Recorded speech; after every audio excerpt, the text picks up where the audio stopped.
இந்த வீடியோவில் நம்ம எதை பற்றி பார்க்க போகிறோம்னா இபிஎஃப்ஓ அக்கௌண்ட் வைத்திருப்பவர்கள் இபிஎஃப்ஓ பேலன்ஸ் எப்படி ஆன்லைனில் செக் பண்ணுறது என்பதை பற்றி தான் டீட்டெயிலாக பார்க்க போகிறோம். இதை செக் பண்ணுறதுன ப்ரொசீஜர் என்ன என்பதை பற்றி பார்க்கலாம். ஃபஸ்ட்டு கூகுள் சர்ச்சில் போயிட்டு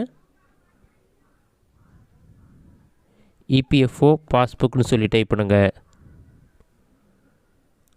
அந்த மாதிரி நீங்கள் டைப் பண்ணி வைக்க கொடுத்தீங்கன்னா ஃபஸ்ட் எழுதுனே passbook.epfindia.gov.in ஒரு வெப்சைட் ஷோகும். அந்த வெப்சைட் வந்து செலக்ட் பண்ணுங்கள்.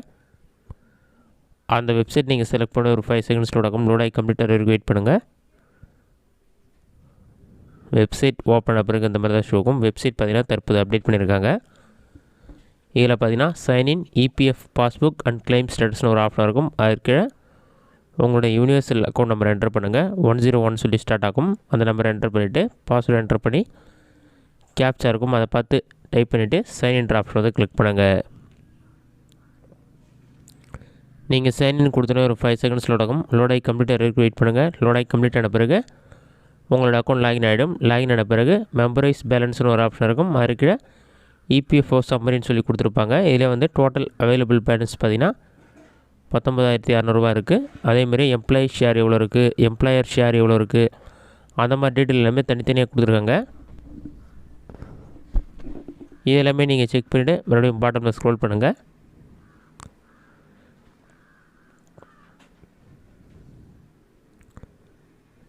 இதுலேயும் சில சம்மரிஸ் எல்லாமே கொடுத்துருப்பாங்க. இதில் பார்த்தீங்கன்னா நீங்கள் ரெக்வஸ்ட் ஆச்சு வித்ரா பண்ணுறது கொடுக்குறீங்களா அந்த டீட்டெயில்ஸ் இருக்கும். நெக்ஸ்ட்டு நீங்கள் கரண்ட்டாக ஒர்க் பண்ணுற கம்பெனியோட டீட்டெயில்ஸ் எல்லாமே இருக்கும். Establishment name, establishment ID, member ID, joining date, experience எல்லாமே இருக்கும். இது மட்டும் இல்லாமல் டாப்பில் ஸ்க்ரோல் பண்ணி மெம்பர் வைஸ் பேலன்ஸ்னு ஒரு ஆப்ஷன் கொடுத்துருப்பாங்க. அந்த ஆப்ஷன் நீங்கள் செலக்ட் பண்ணுங்கள். அதை நீங்கள் செலக்ட் பண்ணினா நீங்கள் 2 அல்லது 3 கம்பெனியில் ஒர்க் பண்ணியிருந்தீங்கன்னா அந்த மெம்பர் ஐடி இருக்கும். அதற்கான பேலன்ஸ் எவ்வளோ இருக்குன்னு சொல்லி உங்களுக்கு தனித்தனியாக ஷோ ஆகும். இதில் ஃபஸ்ட்டு 3 கம்பெனி ஒர்க் பண்ணியிருந்தால 3 மெம்பர் ஐடி இருக்குது. அந்த பேலன்ஸ் எவ்வளோ இருக்குன்னு சொல்லிட்டு தனித்தனியாக கொடுத்துருக்காங்க. இதை நீங்கள் செக் பண்ணிக்கலாம். இது மட்டும் இல்லாமல் டாப்பில் ஸ்க்ரோல் பண்ணி லெஃப்ட் சைடில் 3 லைன் இருக்கும். அதை வந்து கிளிக் பண்ணுங்கள். அதை நீங்கள் கிளிக் பண்ணிங்கன்னா நிறைய ஆப்ஷன் கொடுத்துருப்பாங்க. இதில் ப்ரொஃபைல்னு ஒரு ஆப்ஷன் இருக்கும். உங்களுடைய ப்ரொஃபைல் டீட்டெயிலாக செக் பண்ணிக்கலாம். அடுத்ததாக பாஸ்புக்னு ஒரு ஆப்ஷன் இருக்கும். பாஸ்புக் செலக்ட் பண்ணிவிட்டு செலக்ட் மெம்பர் ஐடின்னு இருக்கும். அதில் உங்களுடைய மெம்பர் ஐடி செலக்ட் பண்ணிவிட்டு பாஸ்புக் ஓவர்வியூன்னு சொல்லியிருக்கும்.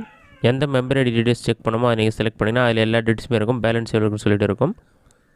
இல்லை 2023 2022 மாடல்னு சொல்லி கொடுத்துருப்பாங்க. பிடிஎஃப் டவுன்லோட் பண்ணாலும் இந்த பாஸ்புக் நீங்கள் டவுன்லோட் பண்ணிக்கலாம். இந்த மாதிரி உங்களுக்கு தேவையான மெம்பர் ஐடி நீங்கள் செலக்ட் பண்ணி பாஸ்புக் டவுன்லோட் பண்ணலாம். மறுபடியும் லெஃப்ட் சைடில் இருக்க 3 லைனை கிளிக் பண்ணிவிட்டு நீங்கள் கிளைம் டீட்டெயில் செக் பண்ணால் கிளைம்ஸ் ஆப்ஷனை செலக்ட் பண்ணி நீங்கள் எதாச்சும் கிளைம் பண்ணியிருக்கீங்களா, அதை அப்ரூவ் பண்ணியிருக்காங்களான்னு சொல்லி அந்த டீட்டெயில்ஸ்லாம் செக் பண்ணி நீங்கள் பார்த்துக்கொள்ள முடியும். இந்த ஆப்ஷன்லாம் வந்து இதில் கொடுத்துருப்பாங்க. இது மட்டும் இல்லாமல் லெஃப்ட் சைடில் 3 லைன் இருக்கும். அதை மறுபடியும் கிளிக் பண்ணி சர்வீஸ் ஹிஸ்ட்ரின்னு சொல்லியிருக்கும். நீங்கள் எங்கே ஒர்க் பண்ணியிருக்கீங்க, கடைசியாக எப்போ ஒர்க் பண்ணீங்க, அந்த டீட்டெயில்ஸ் எல்லாமே நீங்கள் செக் பண்ணுறதா செக் பண்ணிக்கலாம். இந்த ஆப்ஷன்லாம் வந்து இபிஎஃப்ஓ பாஸ்புக் வெப்சைட்டில் பார்த்தீங்கன்னா தற்போது புதிதாக அப்டேட் பண்ணியிருக்காங்க. இந்த டீட்டெயில்ஸ் எல்லாமே நீங்கள் செக் பண்ணிக்கலாம். இந்த மெத்தடை பயன்படுத்தி ஈஸியாக பாஸ்புக் பேலன்ஸ் செக் பண்ணிக்கலாம். இந்த வீடியோ உங்களுக்கு யூஸ்ஃபுல்லாக பண்ணிக்கிறேன். இந்த வீடியோ பிடிச்சிருந்தால் லைக் பண்ணுங்கள். வேறு எதுவும் டவுட் இருந்தால் கமெண்ட் பாக்ஸில் கமெண்ட் பண்ணுங்கள்.